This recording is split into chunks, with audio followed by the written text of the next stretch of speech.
Agora são 7h44. Vamos continuar aqui repercutindo essa atitude do presidente da República, Jair Bolsonaro, em insultar a jornalista da Folha de São Paulo, Patrícia Campos Melo. E está na ponta da linha o Pedro Serrano, jurista, professor de Direito. Bom dia. Bom dia. Serrano, vamos colocar aqui inicialmente esse vídeo, né, para quem está acompanhando pela TVT e pelo YouTube, para quem está no rádio, né, na Rádio Brasil Atual vai ouvir, exatamente o momento em que o presidente Jair Bolsonaro faz essa ofensa, né, essa baixaria contra a jornalista. Vamos acompanhar? Vamos lá. E o depoimento do River, né? Hans River. Foi final de 2018 para o Ministério Público. Ele diz do assédio da jornalista, mas dele, ela queria um furo, ela queria dar um furo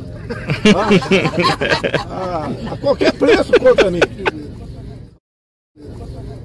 Portanto, está aí essa fala lamentável e eu queria que você analisasse, né, enfim, a posição, né, de um presidente da República insultar uma jornalista nesse nível tão baixo, né, Serrano? Bem, por evidente, o mandato de presidente da República, ele não é conferido a uma pessoa para que possa se utilizar dos benefícios e prerrogativas do cargo para esse tipo de atitude, vamos dizer, que repudia, né, qualquer senso médio de dignidade, de forma adequada de se tratar um semelhante.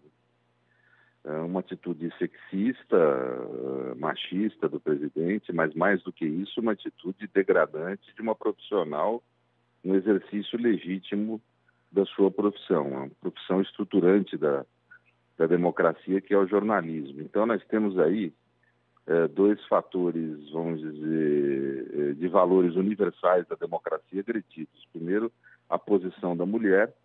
Não há que se pensar o grau de liberdade e dignidade de uma nação se mede pela forma com que as mulheres são tratadas no interior dessa sociedade.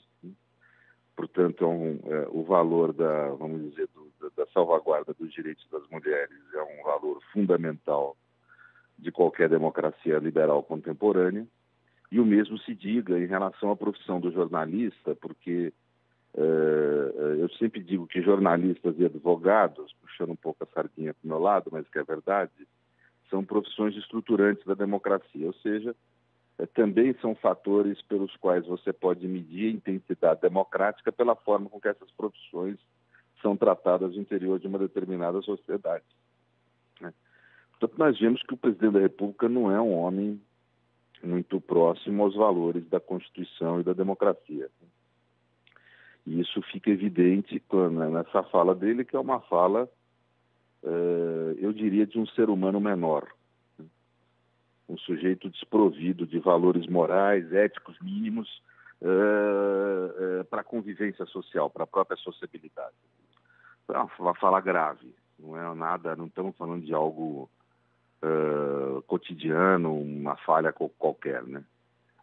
No mínimo, o presidente da República teria que chamar uma entrevista pública, coletiva, e pedir claramente, abertamente, desculpas aos jornalistas pelo que fez. Isso estou falando no mínimo, né, para poder corrigir o que fez. Né? Agora, o impressionante é que nesse governo, o nível de atrocidades em falas são cotidianas por parte de homens ocupantes de cargos relevantes na nação, né? Ao ponto de criar uma certa insensibilidade social. É tamanho o nível de agressão e de tolerância que acaba se tendo com essas agressões que vai se criando uma insensibilidade social em relação a esse tipo de conduta. Né?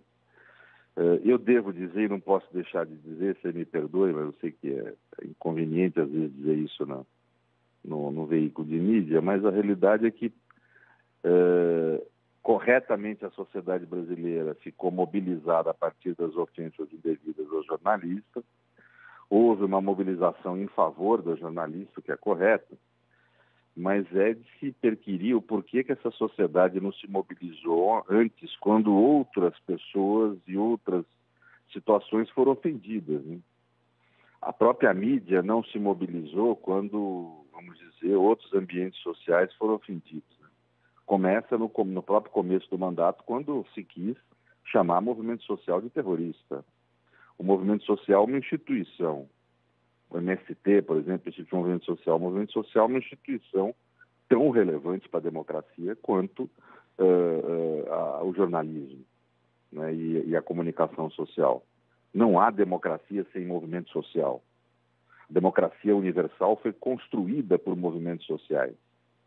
Quem construiu a democracia universal não foram governos, não foram ideias apenas, né? Foram ideias também, mas ideias mobilizadas através de movimentos sociais. Nós estamos falando de mulheres. Mulheres votam porque movimentos sociais votaram. E os movimentos sociais, desde o primeiro dia do governo Bolsonaro, foram os principais atingidos por essa mesma natureza de violência simbólica que nós tivemos contra jornalistas. Então, eu acho que é também um momento tão grave que deve servir para a gente admoestar a própria imprensa, que hoje é vítima, para mostrar que ela, imprensa, é vítima porque não gritou antes. Não gritou quando outras instituições da democracia, tão relevantes quanto ela, foram atingidas. Primeiro, os movimentos sociais. Quando a advocacia foi atingida, com advogados sendo investigados e processados, inclusive chegando ao próprio presidente da OAB, tendo sido injusta, inadequadamente e agressivamente processada pelo ministro Moro, ou por ação do ministro Moro, através do Ministério Público, a mídia também, uma parte significativa da mídia, tendeu a apoiar a atrocidade e a violência cometida pelo governo contra a advocacia. Ou seja, parece que a mídia só se mobiliza, e me perdoe, não há intenção nenhuma de ofensa a nenhum jornalista, que tem gente que eu respeito demais. Não leve a mal, por favor, Marilu. Claro, com certeza. A gente conhece a sua trajetória. Diga. Mas uma parte significativa da mídia, quando houve também a agressão à OAB, ficou do lado do governo. Então, veja, é isso que eu acho que não pode ser a medida. Tem que tomar cuidado para não confundir a defesa da sociedade agredida por um governante não só insensato, como um governante violento e agressivo aos valores da democracia. Não se pode confundir defesa da sociedade com defesa corporativa. Não se pode reduzir o que está ocorrendo com essa jornalista ao tamanho de uma defesa corporativa. Tem que se colocar o que está ocorrendo no tamanho que tem que se ter, que é a defesa da sociedade. Mas aí tem que se falar contra um governo que agride mulheres, que agride jornalistas, mas que também agride advogados, que também agride movimentos sociais, né? E tem que se fazer a grita, vamos dizer assim, com a mesma intensidade quando nós tivemos, por exemplo, líderes do movimento social, por exemplo, atingidos por esse tipo de barbaridade, né, de barbárie, né? Portanto, é só essa observação que eu gostaria de fazer, porque eu acho que pouca gente tem feito, né? E só por isso que eu faço, senão eu ficaria quieto. É verdade.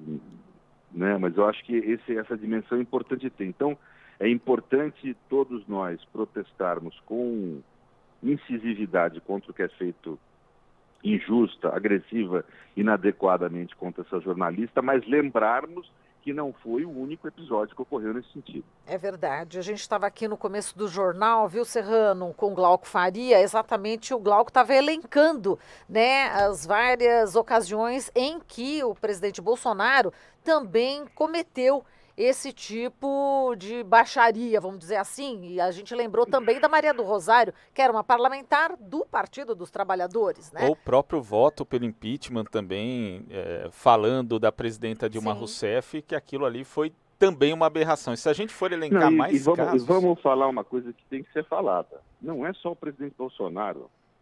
Todos se aquietam quando é o ministro Moro que realiza esse tipo de agressão. O ministro Moro acabou de perseguir despudoradamente um jornalista que foi o Greenwald. Despudoradamente, algo muito mais agressivo, inclusive, me perdoe, do que o que foi feito contra essa jornalista, porque não foi uma mera fala. Houve um processo, se ameaçou prender um jornalista no Brasil. Um jornalista respeitado e premiado internacionalmente. E aí parte da mídia apoiou o ministro Moro, simpatizou com a atitude dele de perseguir com violência física, com ameaça de violência física um jornalista. Então, há uma seletividade também na crítica que me preocupa. Eu gostaria de ter visto esta mobilização quando a ofensa houve ao jornalista Greenwald, né? Que houve ali uma ofensa, eu diria, primeiro, a condição homoerótica dele. Portanto, do mesmo modo que a mulher é agredida hoje, nós vimos esse ambiente LGBT da sociedade agredida ali. Não era só na sua condição de jornalista, a homofobia está manifestada ali também, vamos falar claramente, né? E segundo elemento, um jornalista digno, que teve coragem e que denunciou algo que a sociedade brasileira está aceitando calada. E ele teve a coragem de ser a consciência nacional, né? Da mesma forma que essa moça agora foi consciência nacional na questão das fake news e teve um papel relevantíssimo nessa denúncia, ele teve na questão da Vaza Jato. Agora, parece que como o agente é o ministro Moro, que é um Bolsonaro de punhos de renda, né, nada mais do que isso, né, uma parcela significativa se cala e aceita tudo feito por esse homem. Então nós temos que falar, não é só Bolsonaro que é bolsonarista. Existe o bolsonarismo jurídico, por exemplo, do ministro Moro. Existem outros agentes, como esse ministro da Educação, né? Existem outros agentes no governo que atuam com essa mesma linha violenta de agir em relação às instituições democráticas e em relação à democracia. E isso precisa ser denunciado na mesma intensidade que o caso dessa moça está sendo denunciado. Não que seja errado denunciar o caso dessa moça, é corretíssimo, né? Porque é algo realmente que espanca qualquer forma minimamente adequada de relacionamento social, isso que esse presidente fez nesse caso. Mas existem outros, tão graves quanto por outros agentes do governo, inclusive. Não é um agir individual de Bolsonaro, é um agir de um governo e de um movimento político-social que foi estabelecido no Brasil, que tem algumas lideranças, inclusive o ministro da Justiça como uma delas, né? Isso precisa ser falado claramente, porque senão nós vamos ficar, vamos dizer, apoiando uma certa seletividade crítica, sim, que é muito negativa, que acaba caindo, em vez de se defender a sociedade, se defende a corporação, né? Em vez de se, vamos dizer, criticar qualquer autoridade que agrida esses valores mínimos de sociabilidade e os valores mínimos da democracia, se critica apenas quando algumas autoridades falam. E também é inadequado isso, me parece, né? Porque se perde, vamos dizer, o principal desse debate que nós estamos travando, que é a defesa de princípios que devem ser universais, princípios humanísticos e democráticos, né? E Serrano, inclusive esse corporativismo ele não funciona sempre, né? Porque não funcionou com o Glenn também. A gente teve um episódio em 2018 do atentado contra o ônibus, um dos ônibus da caravana do ex-presidente Lula, que ele fazia ali, que tinha profissionais de comunicação e tiveram associações de jornalistas que sequer se manifestaram à época, porque se tratava, né, de uma caravana do ex-presidente Lula. Mas, Serrano, eu queria falar a respeito justamente dessa questão do bolsonarismo jurídico, né, incorporado aí pelo lavajatismo, porque ontem, outro absurdo dito pelo presidente Jair Bolsonaro foi que ele afirmou que tinha tomado providências legais para que fosse feita uma perícia independente em relação ali ao Adriano da Nóbrega, né? Inclusive insinuou ali que tinha informações a respeito do Ministério Público da Bahia de que ele iria tomar essas providências. Você vê aí indícios de obstrução de justiça? Então, eu não gosto dessa expressão lavajatismo, vou ser bem objetivo, né? Porque isso consagra uma palavra de caráter midiático, de caráter, vamos dizer, de marketing, que não tem nada a ver com direito. Me busque na lei penal alguma expressão lava-jato. Lava-jato não é uma instituição jurídica, não é nada, é uma operação. São esses apelidos que dão para operações da polícia com a finalidade de trazer marketing, espetáculo, o que é inconstitucional em si, né? Então eu repudio os desse tipo de nome. Acho que tem que ser chamado pelo nome. Aquela operação da PF, que é chamada Lava Jato, da PF, do Ministério Público, etc., do Paraná, que foi uma operação adequada no começo, bem feita, com propósitos corretos, ela se desvirtuou no movimento de natureza política que nós podemos chamar de bolsonarismo jurídico. Porque é o que é, né?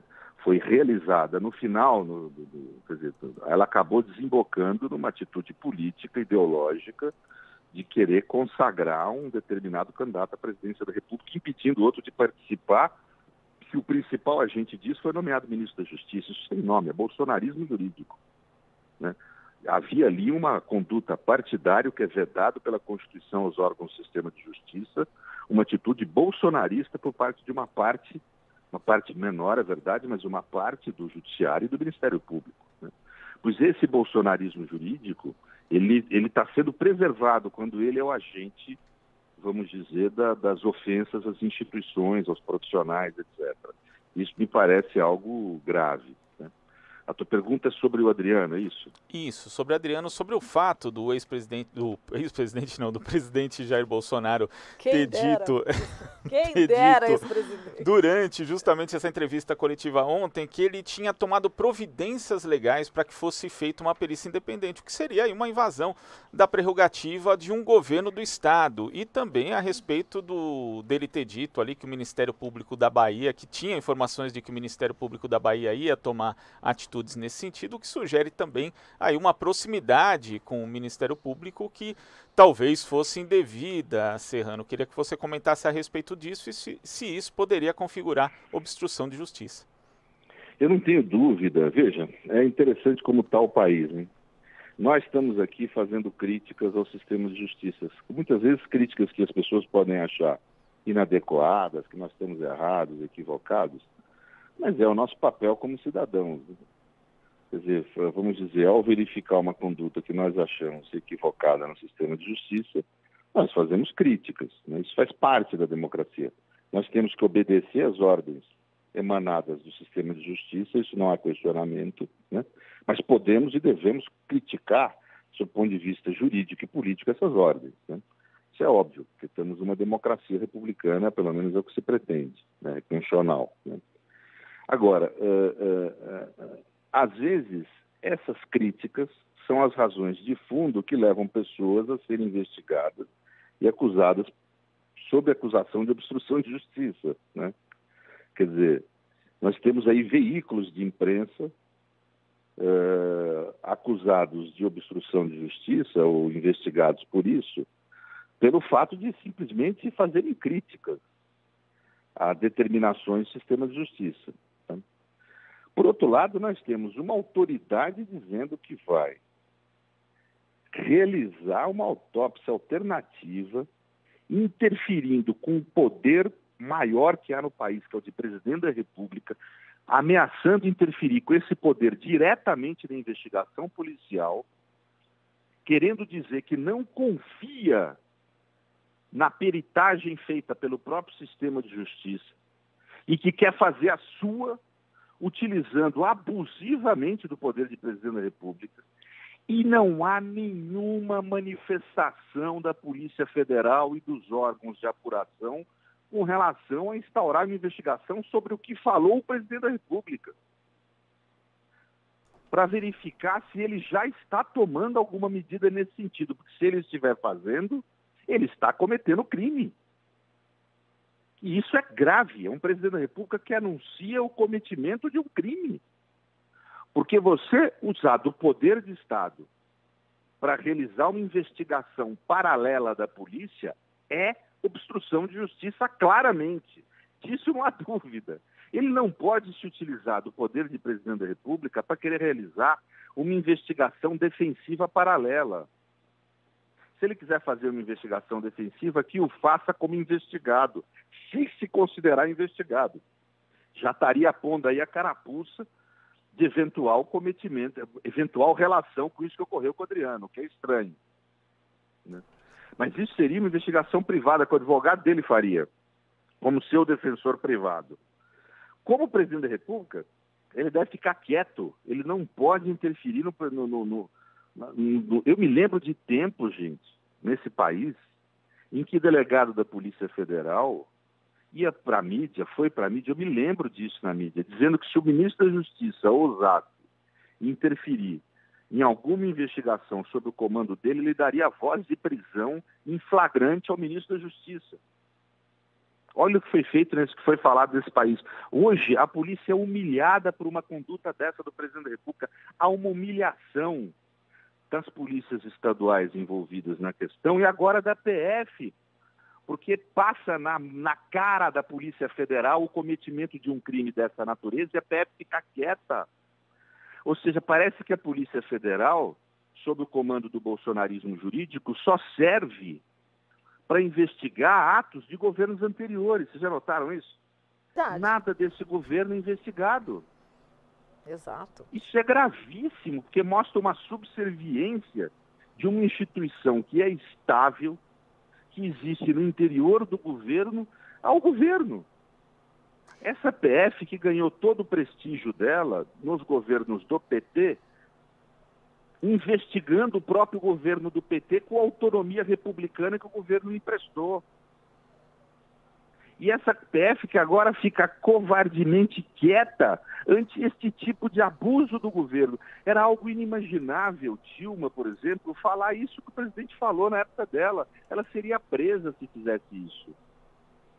Seria investigada, haveria inquérito, a PF reagiria, eu falo reagir no sentido oficial e jurídico, não a sua associação de delegado protestar. Eu estou falando agir como polícia, que é o que deve fazer, né? Então nós estamos nessa situação. A realidade é que a culpa não é dos delegados federais, eu quero colocar claro isso não tem nada a ver com isso.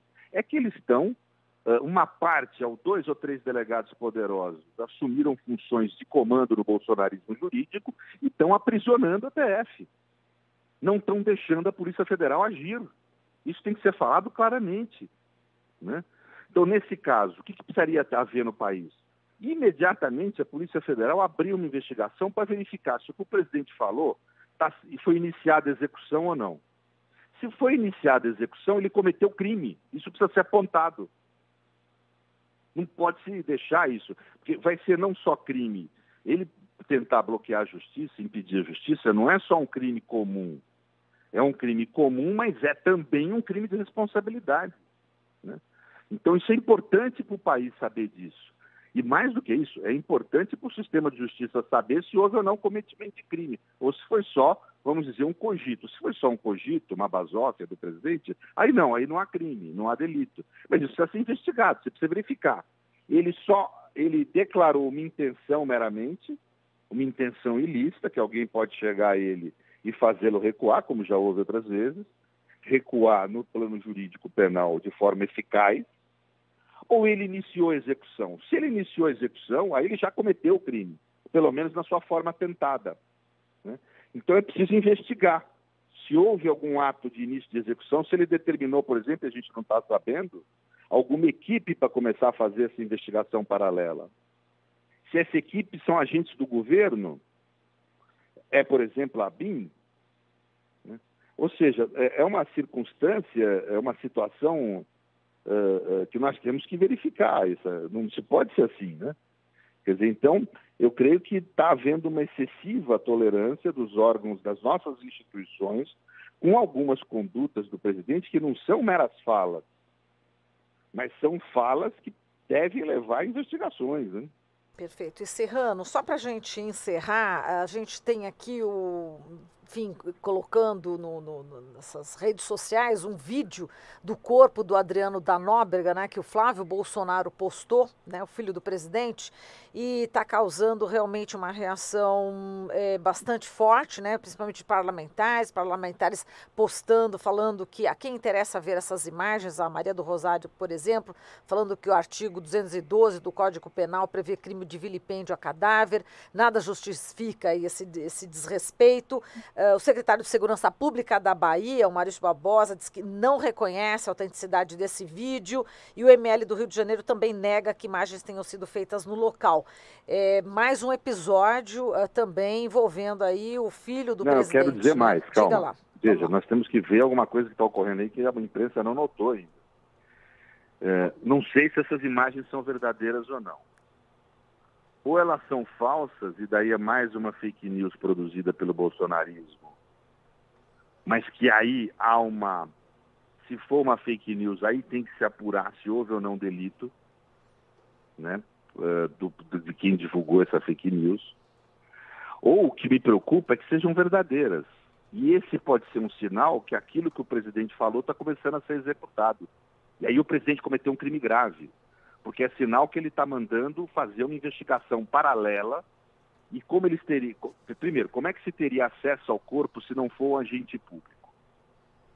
Nesse caso em que esse corpo está sendo ultravigiado pela polícia e tal. É algum agente público, ou da BIM, ou da Polícia Federal, que teve acesso.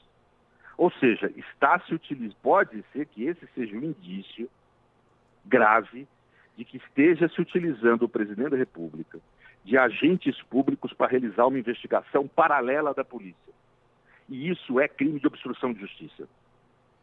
Então, essas imagens podem ser a prova de que o presidente da República iniciou a realização daquilo que anunciou. E se ele iniciou essa realização, ele cometeu um crime grave que pode, inclusive, levar ao seu impeachment. Então, isso aí agrava essa situação que eu acabei de falar. A Polícia Federal não pode se furtar a investigar isso que o presidente falou. Porque se ele está fazendo uma investigação paralela da polícia, ele está cometendo um crime grave. Se ele está se utilizando do poder que tem como presidente da República para mobilizar agentes públicos para realizar uma investigação paralela, ele está cometendo crime de obstrução de justiça. A Polícia Federal não pode se furtar a investigar isso. E isso é gravíssimo. O Ministério Público não pode ficar quieto ante isso. Quer dizer, então, está todo mundo falando, eu vejo inclusive na imprensa alternativa, acabei de ler a respeito da notícia, né, não tinha tido contato com ela ontem, sim, como uma falsidade do senador Flávio. Mas e se não for falso? Se não for falso, com essa declaração que você acabou de falar do presidente da República, pode ser a prova de que o presidente está investigando, porque é um membro da sua família divulgando a imagem. Pode ser a prova que o bolsonarismo está fazendo uma investigação paralela à da polícia, se utilizando de estrutura de Estado. É uma polícia de Estado paralela, uma Gestapo. Isso é gravíssimo. Não há ofensa maior ao sistema policial brasileiro, ao sistema de justiça do que isso. Então tem que haver uma investigação. Isso é algo grave. Grave não é o fato de ter mostrado o corpo. Isso vai ser apurado, o corpo está lá, existem peritos, né?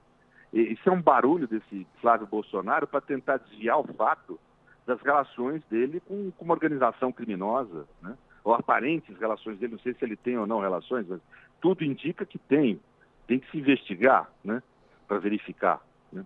Mas, de qualquer forma, parece que para poder desviar as notícias que apontam para uma aparente relação dele com a organização da milícia, que milícia é uma organização criminosa como qualquer outra, como o PCC, como qualquer outro tipo, esse tipo de organização criminosa violenta, né? Então está se verificando, a mídia tem apontado relações dele, tanto com a produção de fake news, quanto com relação de, vamos dizer, relações com esse tipo de organização criminosa. Ele, para desviar isso, fica querendo soltar esse tipo de filme, de informação. Mas o que me preocupa é o que está por trás disso. O presidente da República anuncia uma investigação paralela, implicitamente falando que vai se utilizar de estruturas de Estado para isso, e o filho dele solta esse filme. Então, essa relação entre o fato e outro é grave. E a polícia está quieta, a polícia precisa anunciar hoje que vai apurar criminalmente o que está acontecendo. Porque se for verdadeira essas imagens, se a imagem for do corpo, nós temos aí um gravíssimo indício que o presidente da República está cometendo um crime de responsabilidade e um crime comum, né? E diga-se que um crime gravíssimo, porque implica em você utilizar de recursos do Estado para realizar uma atividade policial fora do âmbito policial. Isso é gravíssimo. Perfeito. E com essa gravidade anunciada, a gente encerra aqui a nossa entrevista. Pedro Serrano, a gente agradece sempre a sua disposição em nos atender, né? Aí logo pelas primeiras horas da manhã. Muitíssimo obrigada, Pedro Serrano. Muito obrigado. Até logo. Um grande abraço. Falamos aqui com o jurista Pedro Serrano, advogado, professor de Direito Constitucional da PUC de São Paulo.